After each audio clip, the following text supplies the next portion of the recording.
listener production. Hi, Natarsha Belling with you and welcome to the afternoon edition of The Briefing. Coming up in our deep dive, footage of NRL star Reece Walsh punching a friend to the ground has gone viral.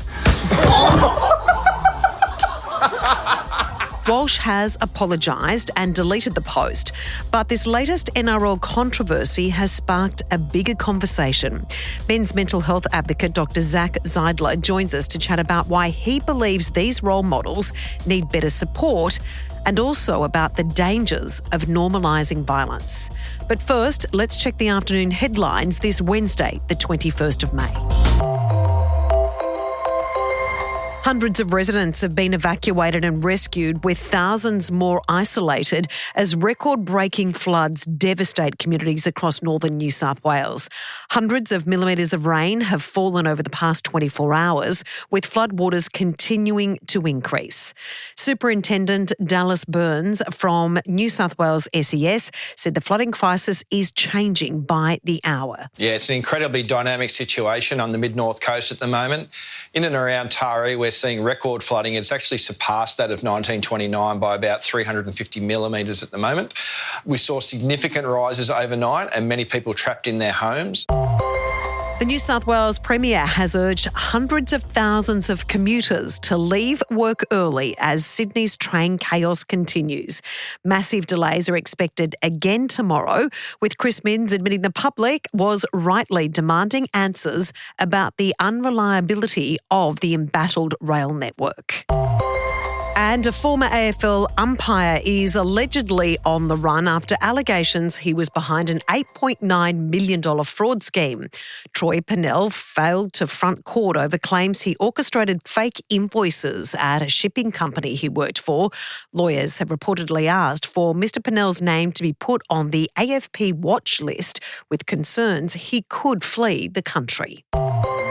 Now it's time to get into our deep dive with Dr. Seidler, psychologist and global director of men's health research at Movemeber. Zach says the latest NRL controversy involving Reece Walsh has again put the spotlight on violence and a dangerous culture. He says we need urgent action to better support role models and also to provide a safer space for all men to have honest conversations. Zach, thanks so much for speaking with us today. This video of Reece Walsh and the commentary around it from both sides of the argument, it's gone viral. What are your thoughts on it? It's really worrying, and to see this time and time again with an apology that seems half-assed, really, when it comes down to it, is just really deflating for us as a sector around men's mental health, around domestic and family violence. This is just not good enough, and it's actually the tip of the iceberg. You know, Reece came out and said this was just a bit of fun. And really, it seems that our society is not cottoning on to the fact that this is a really problematic behaviour that has effects across society. And it might be a bit of fun, but when it's taken out of context and you start to see, you know, the rates of homicide that take place in our country, the amount of domestic and sexual abuse in our households, it's just not funny. And I'm really concerned about the fact that we're still in a moment where this behaviour, it's not only happening, but it's being posted online. Like, that's what is really astounding to me. So what do you think is behind this? What do you think is behind the fact that that incident has happened and then people have decided to post that online, and then also the apology made around it from not only Reece Walsh but also the clubs involved? We seem to be in this cycle where these incidents take place, we have a press release, we move on. Like, that's just how this tends to work. And I really think that this behaviour is built in to the way in which these footballers in many ways are inculcated into this approach of being entertaining. And this is what is getting clicks. This is what is the banter amongst the boys. This is what is fun and games for them. And so really, they're just appealing to their audience. That's what it comes down to. And if we can't find ways to get their audience to be interested in other stuff that is less degrading, less risk-taking, less problematic, we're going to deal with this time and time again. And what it does is it normalizes this behavior. And so we can just call it, a drop in the ocean. It's not going to have an impact. But the, thousands and thousands of young guys who look up to this man and are now in school, replicating this behavior unapologetically, that's what I'm really concerned about. We need better role models. We need better behavior. And the issue is that it's everywhere. There are good men doing good things all the time. And this type of stuff continues to just take up column inches. And that's what's really upsetting. Zach, the Broncos bosses were reportedly really angry about this post and have spoken with Reece Walsh, who has admitted it's not a good look. But Zach, as we know, there are many wonderful footballers, coaches and great male role models in our lives. Do you think some of them or a lot of them really feel they're in a safe space to have honest conversations about what they really think is acceptable and not acceptable?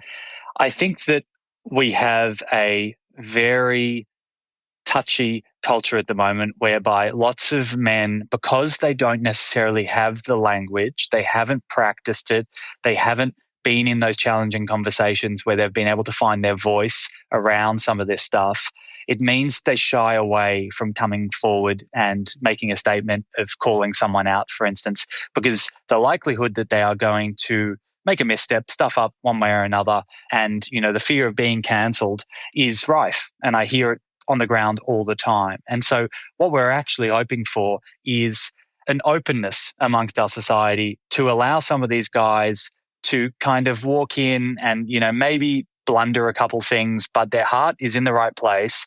They are trying to make change, and we need to have some allowance for that. Otherwise, we will actually make no moves towards where we need to go. Zach, your points about many of these young men are incredibly talented athletes and then they're thrown into these role model situations. And the difference today in 2025 is we have social media, that all of these activities years ago that possibly weren't filmed are now being filmed and put on online. How do we better support these athletes to ensure that their mental health is right and their messaging and behaviour is right?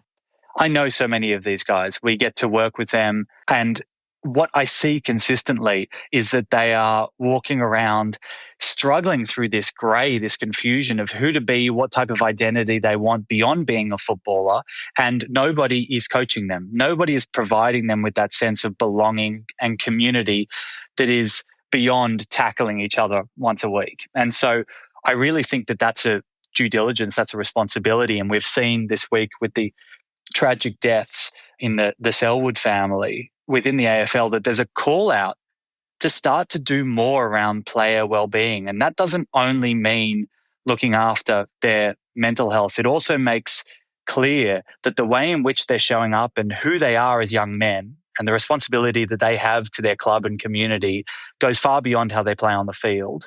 And we need coaching around that. They need to make clear to them that certain lines cannot be crossed and what they are doing online matters. The influence that they have matters. And it's not just a joke. It's not just a laugh with the boys. It is something that they wield influence over society and they can just do better.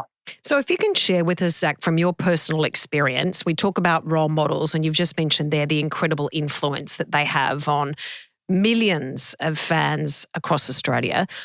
What do you think this video, what messages do you think that would send, concerning messages to fans or people who are watching it? What do you think it would spark?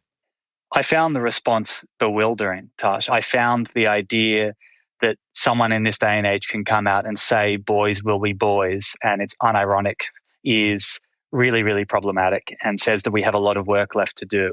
But when it comes to what positive role modeling and behavior looks like in this day and age, I think it's around that sense of service and altruism and looking out for others and leveraging masculine traits in a really pro-social way, in a way that is going to benefit society. Because as we said, we don't need to throw out the baby with the bathwater. There are so many men doing great things silently and quietly behind the scenes. And we need to amplify those voices. We need to be finding ways to make that sexy, to make that interesting, to make that front page news. Because at the moment, the more drama we focus on, the more replication of men's bad behavior that young guys are seeing, the more it becomes normed. So we actually have a responsibility to actively counteract that through finding those dads, those coaches, those players, those fans who are showing good behavior. And that doesn't mean being boring. This is the thing. The obsession with banter and having a laugh, we don't have to get rid of that. We just need to find ways that that can be done in a healthy, flexible manner. Why aren't we hearing more of the great voices? The great footballers, the great male coaches, the great dads. Why are they not front and centre? I think that there's just been a culture, of the biff. There's been a culture of drama that surrounds footballers, around drug use, around rape allegations. It is just something that we are now living out day in, day out. And I think that instead, what we need to be focusing on is that silent group who are just going about their work and trying to find ways to make those stories salient for young guys, of getting them into community and showing what that type of work actually looks like. We're not doing well enough at making that type of masculinity interesting, making it clear to young guys that this exists, this is possible for you. They are so confused at the moment, young men. They tell us day in and day out. And so what we need instead is to provide a way forward, a clear pathway. And that is not going to come through videos like this. Zach, in regards to, I think whenever these stories break, there is almost this pile-on, and I get very concerned, like many people do, about the mental health, and we know you're a great mental health advocate, about the mental health of these players or coaches or teams that are in the middle or in the centre of a storm. Are you concerned sometimes about the pile-on? Because we're all human, we all make mistakes. 100%. And I think it's really important that we allow for mistakes and we allow for forgiveness within our society. And we haven't done that well at that over the past decade or so. What it comes down to is that, as I said, men aren't going to come forward and speak up and act up if they do not feel that there is safety and space for them to do so. If the risk is higher than the reward, we are doing them a disservice. And so what we need to do is provide those spaces. We need to provide male-only spaces for them to challenge one another, to voice some of this stuff, to try it out, to hear it out loud. Otherwise, they're never going to do it in public. And so I do think that the way in which, we can provide more cultural capital for pro-social masculinity to be out there, for healthy, positive masculinity, we need to find ways to actually offer heaps of reward for what that looks like. And there's plenty of detractors out there who say, that's just being a good human. Why do we have to give them a clap on the back? My honest answer to that is, if you want to see change, you're going to have to play with the people who you want to make change with. And so that's what it comes down to. On the ground, these guys are struggling. They tell us day in, day out. And going and, throwing endless media that is blaming and shaming them is only going to lead to more mental health difficulties and more bad behaviour. Well said. We really appreciate your thoughts today. Thanks so much, Zach. Thanks, Dash. That was Dr. Zach Seidler, Global Director of Men's Health Research at Movemeber. And that's it for this episode of the afternoon edition of The Briefing. We'd love you to subscribe or follow us on Instagram at The Briefing Podcast. I'm Natarsha Belling. Thanks for your company.